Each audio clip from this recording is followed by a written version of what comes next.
मीन गोपाळ निघलो तर आता येशीवाडीला, कारण की तिथं हनुमानरायाचं मंदिर आहे. तिथं दर्शनाला चाललो तर आज शनिवार आहे.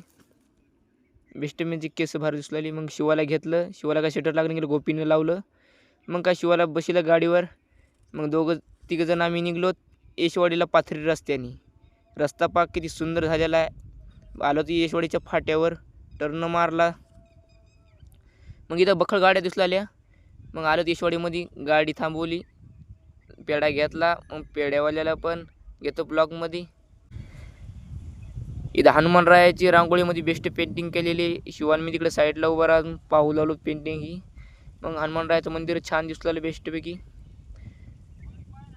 मग इथं देवले पावते नवसाला फोटो घेतले काढून. महादेव महाराजाचं दर्शन घेतलं. मग नदीच्या कानात मी काहीतरी म्हणलो माझ्या मनातलं. मग काय ह्या इथं वरी गेलो, दर्शन घेतलं. गोपीनं